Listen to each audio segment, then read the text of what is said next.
Hello there my fellow hunters and welcome back to Bloodborne.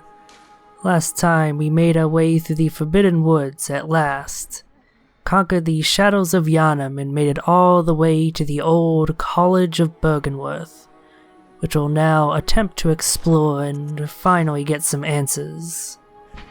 We'll be using the Tonitrus that we picked up in Yaha Ghul a ways back, as well as the repeating pistol that features more power than the regular hunter pistol, but consumes 2 quicksilver bullets per shot. We'll also be checking out the flame sprayer again, since it can come in quite handy in this upcoming area. And appropriately enough, we're wearing the Grave Guard set, Welcome home, the set of one of the hunter. Scholars of Byrgenwerth, What is it who you went desire? mad after exploring the labyrinth. Very well. Let the echoes become your strength. Let me stand close.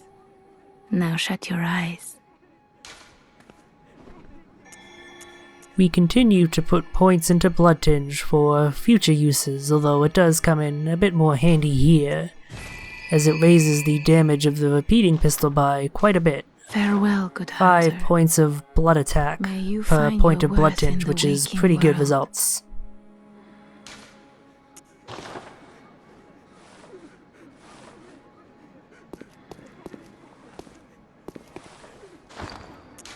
We have some new runes equipped as well, but hey, does anyone else feel a strange wriggling in their pockets?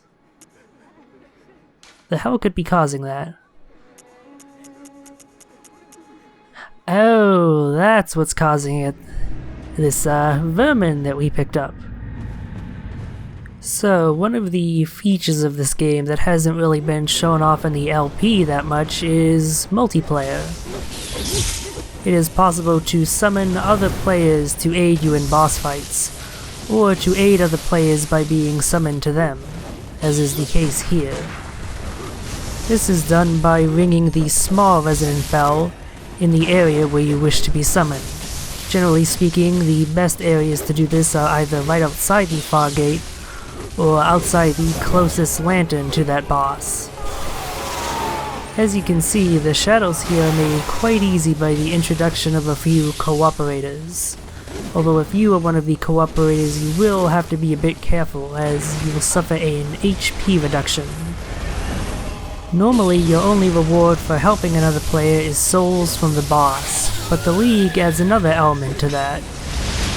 If a cooperator present is part of the League, which means they have the League Oath Rune Impurity equipped, then everyone will obtain a vermin upon the boss's defeat.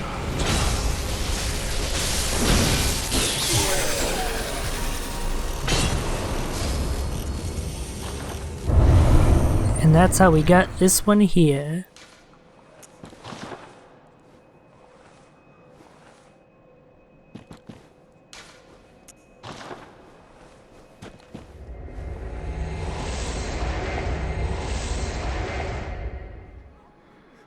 Vermin found hidden within filth are only seen by League Confederates and are the root of man's impurity. The League has assumed the task of finding and crushing all vermin. Perhaps there was some mercy in the madness. Those who wish to see the vermin can, and those who choose to are provided with boundless purpose. And so let's fulfill our purpose and crush the vile vermin. Hooray! Let's go report our victory to Walter and see what he has to say.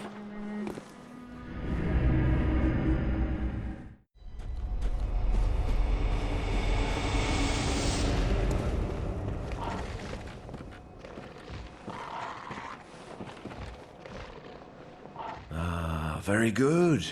You've crushed some vermin. I'm the master of the League, I can see it in your eyes. I'm pleased. This makes you a true fellow of the League. A Confederate. Now, take this stuff, a symbol of our oath, of our blood-drenched fate.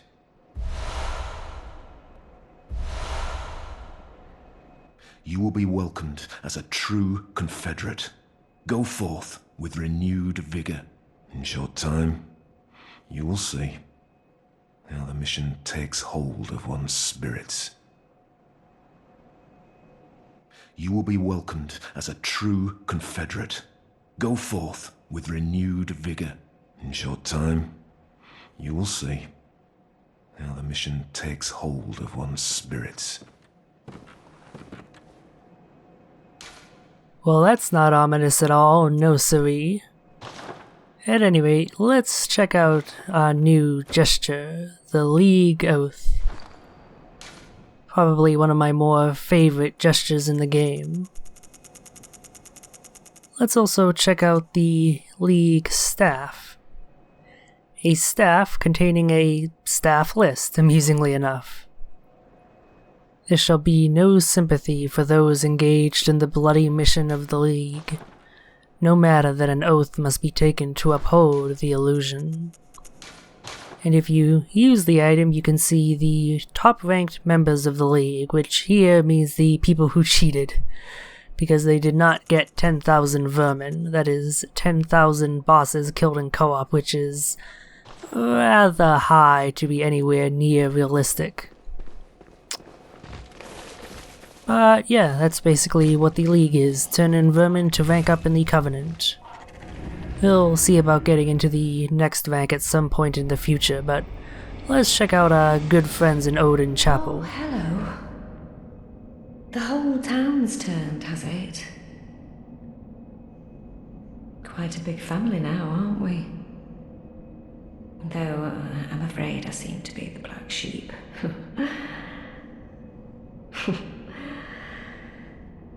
Back for my blood, I presume.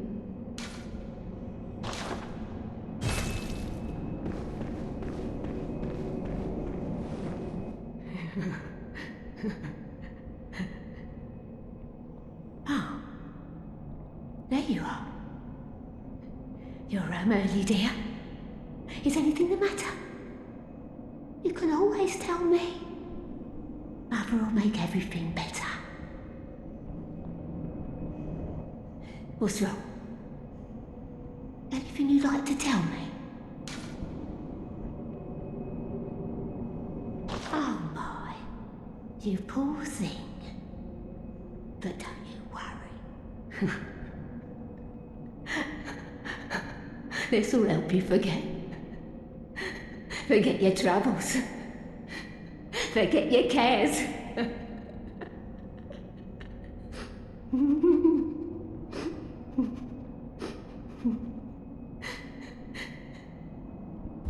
She's not doing too terribly well, is she? But at least we got something out of her encroaching madness. A sedative, a liquid medicine concocted at Byrgenwerth that calms the nerves. Those who delve into the arcane fall all too easily to madness, and thick human blood serves to calm the frayed nerves of these inquisitive minds. What is it, dear? Though it does not state this explicitly, what the sedative does is it removes any frenzy you have built up, and is such a valuable item anytime you're facing an enemy that causes frenzy, but they must be used sparingly, as they're a pretty rare item. You can talk to the old woman here multiple times and receive multiple sedatives as I show off here. This'll help you forget. Forget your troubles. Forget your cares.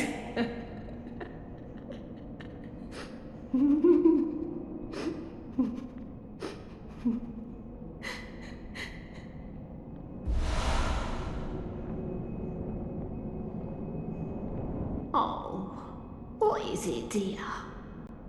Are you in a bind? Oh my, but don't you worry. This'll help. She will eventually run out, however. Oh my, you poor thing. Oh, now, have some patience. Mother will make everything better.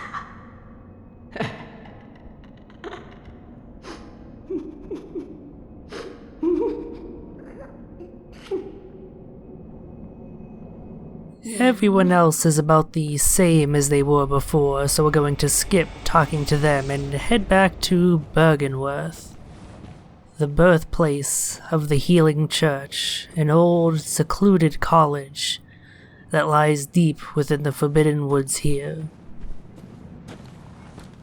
It is also full of a number of Jeff Goldblums, one of which we've seen on the path towards Byrgenwerth from the Shadows of Yharnam boss room. Don't worry, I'm not going to keep referring to them as that. That joke has rather run its course, I think. Plus, their official name is one of the more evocative ones in the game, and it kind of just makes you wonder why some of the other enemies, such as the snake balls, have such mundane, trite names.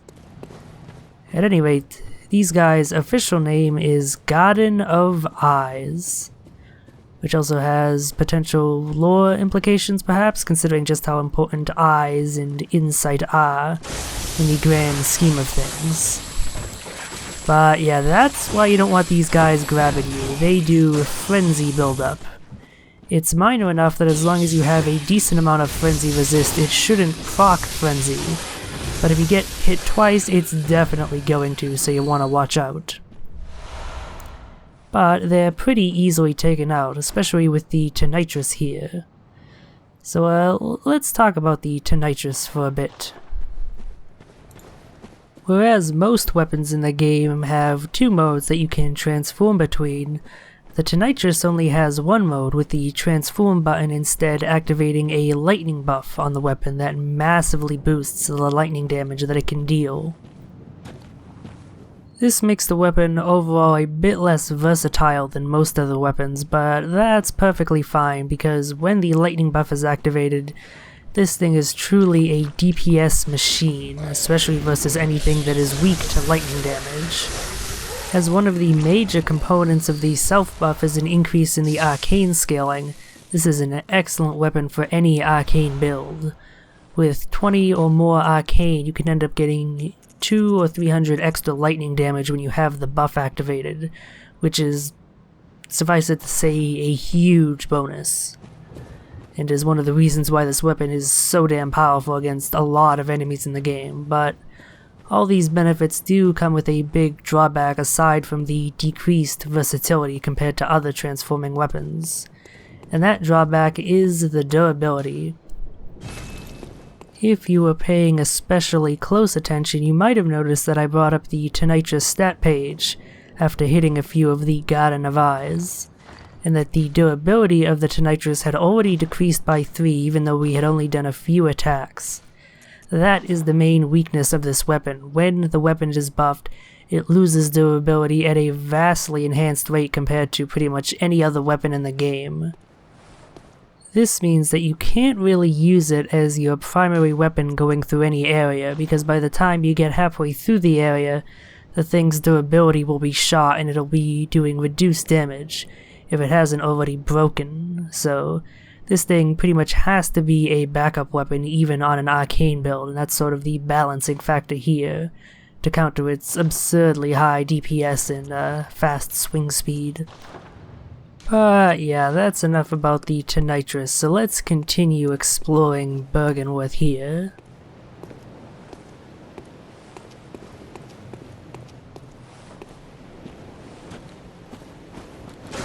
You need to keep your insight peeled, otherwise you'll be ambushed by these two Garden of Eyes here, accompanied by an enemy that we haven't seen in quite a long time. If you remember way back, we encountered that enemy in the first Chalice dungeon we did, the Tumero Chalice dungeon. The one we made after killing the Bloodstarved beast. That enemy type is the Fluorescent Flower. An enemy typically only found in the Chalice dungeons, so why exactly is it here in Byrgenwerth, one must wonder.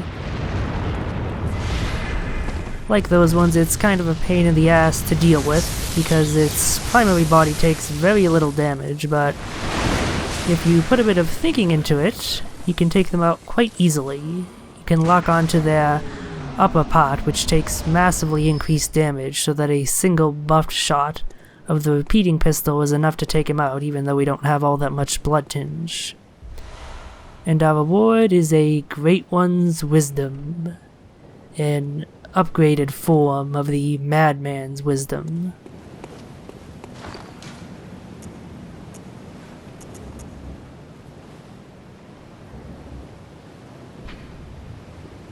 Fragments of the lost wisdom of the Great Ones, beings that might be described as gods.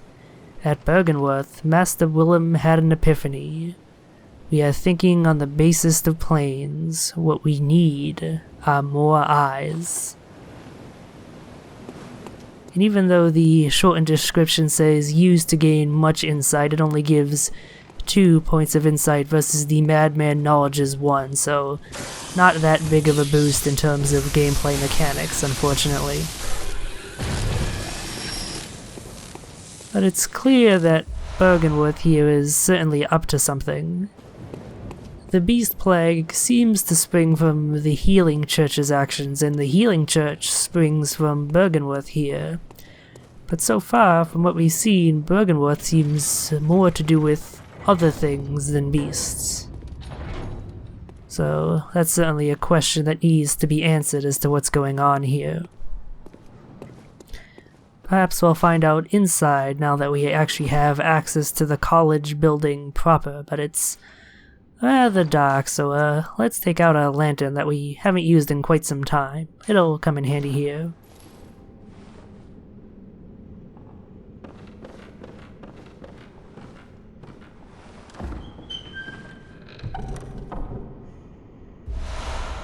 A Pearl Slug, which is a Chalice Dungeon item. Of all the strange life forms that reside in the nooks and crannies of the old labyrinth, the slugs are clear signs of the left-behind Great Ones. More and more we're hearing mention of these Great Ones, beings that could be described as gods. So they're clearly a key element in all of what's going on. We also see that Byrgenwerth is even more obsessed with eyes than you might have thought, as they just have containers filled with very large preserved eyeballs just strewn about that you can break open. It's wonderfully gruesome.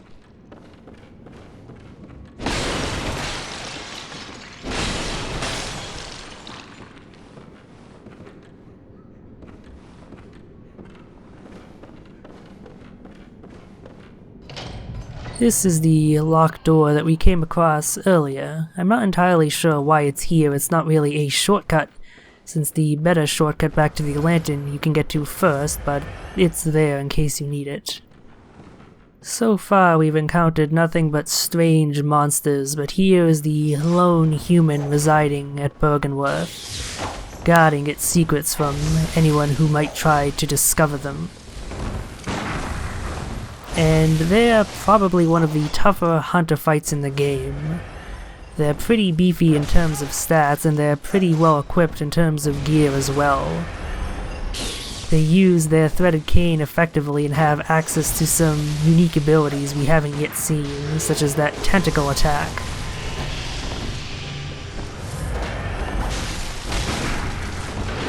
She also has this spell here, which if you do not dodge correctly will almost certainly one-shot you, so you have to watch out for that as well. Basically, the modus operandi for this fight is either to spam them to stun-lock them against the architecture, or get good and stagger their threaded cane attacks and go for the visceral attack follow-up. Pretty much, there's really no other way to handle this fight, and it's pretty much just get good.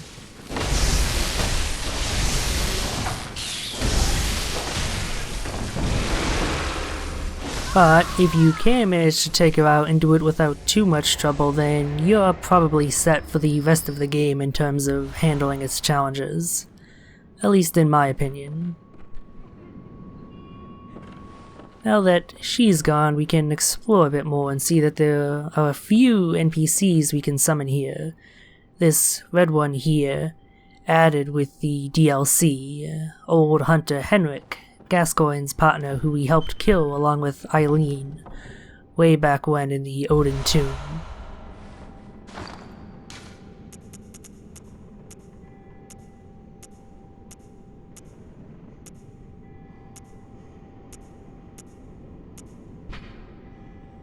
The Healing Church has its roots in Byrgenwerth and naturally borrows heavily from its uniform design.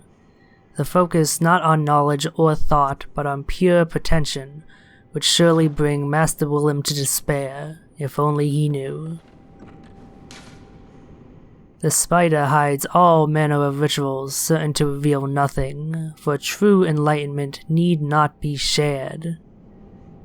This is the second time we've heard a ritual-hiding spider mentioned. The first time way back after we killed Gascoigne and ascended to Odin Chapel. In the room with the gem workshop tool was a note that mentioned that spider. When the red moon hangs low, the line between man and beast is blurred, and when the great ones descend, a womb will be blessed with child.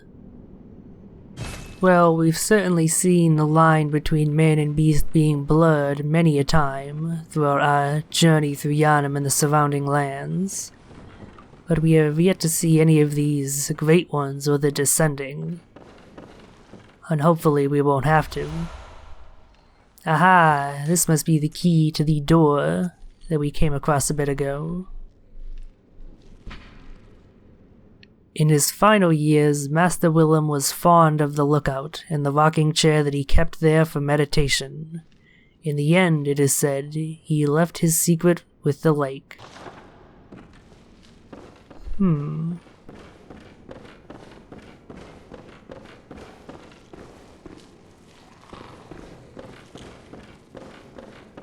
Further up here we have a treasure chest with one last garden of eyes that you can actually hear beforehand if you listen very closely. And the treasure it's guarding is truly a grand one, an empty phantasm shell. This is another Quicksilver bullet consuming arcane tool, this one consuming 3 bullets to apply an arcane buff to the right-hand weapon. Unfortunately, we can't use it here, as the Tonitrus is one of the few weapons that cannot be buffed, due to having that lightning element already innate to its design. Useful for other weapons though, as it allows you to provide a small damage boost, without using an expensive or rare fire or bolt paper. So let's see what's on this balcony here, this lunarium.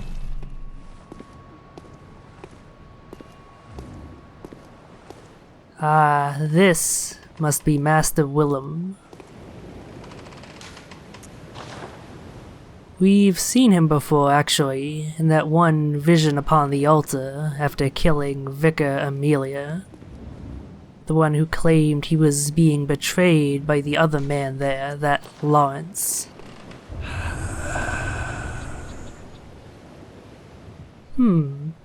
He seems to be a man of few words.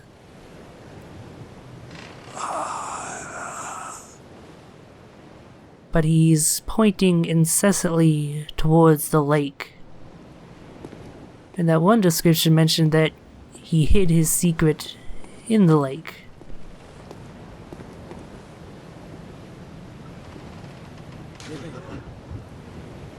Well then, I suppose there's nothing for it but to jump.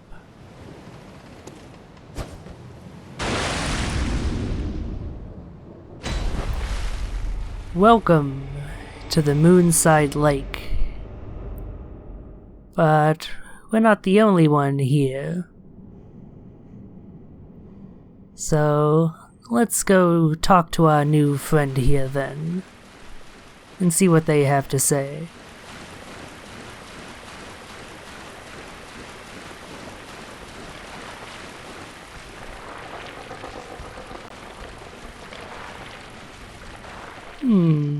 She's certainly a cute one, isn't she?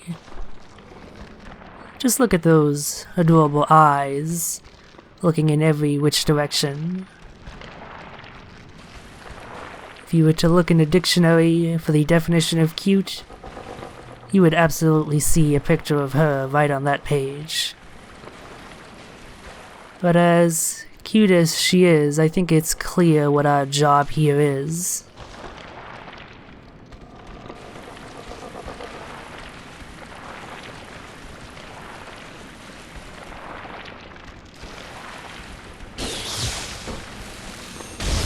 Say hello to Rom the vacuous spider. The ritual hiding spider we've seen mentioned twice now. Unfortunately, as docile as she is, she's not without protection. As soon as we attack her, she summons a horde of baby versions of her that we'll definitely want to take out. Trying to attack her with these around is a risky proposition, as they're very aggressive, do a lot of damage, and can very easily swarm and kill you quickly if you just leave them around, so they're best to be taken out first. Much like Rom herself, you cannot attack her head, as that is their strongest point. You need to attack their softer body to deal any appreciable damage. But with them gone, Rom can't really do much else. So, rather than attack her right away, let's get things set up here first. This is why we brought the flame sprayer here. Against Rom, it is one of the more potent weapons in your arsenal, especially if you've been leveling arcane at all, as you can just kind of do this. After damaging her enough, she will attempt to escape, but with the flame sprayer you can deal enough damage so quickly that you end up progressing the fight quicker than it was meant to. Normally she warps away twice, and here she did both of those warps in one go, due to how much damage we did. But now, Rom has had enough and is now actively fighting us, casting various types of magic spells at us.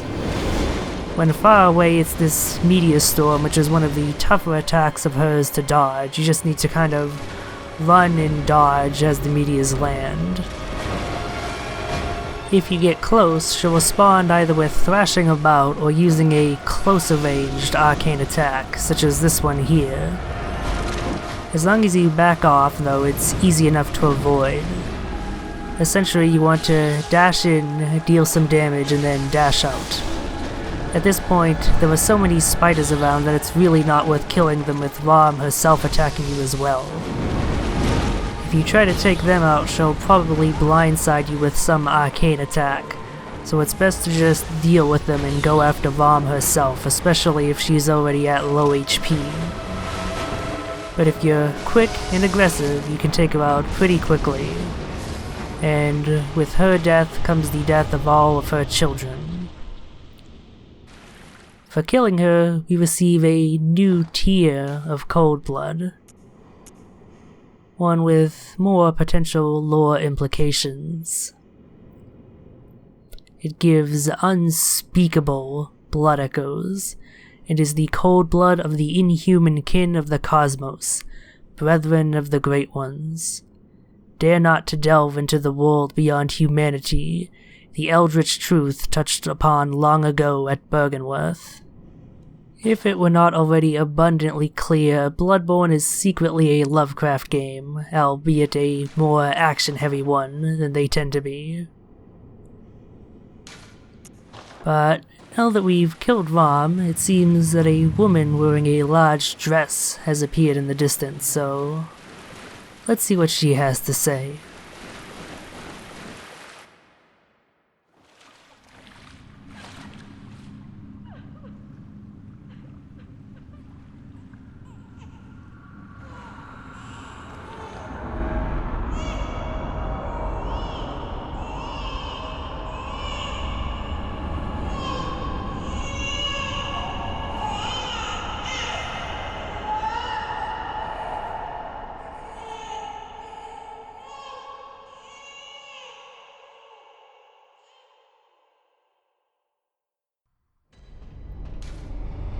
Ritual secret broken.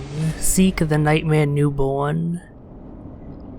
Well, that just raises further questions.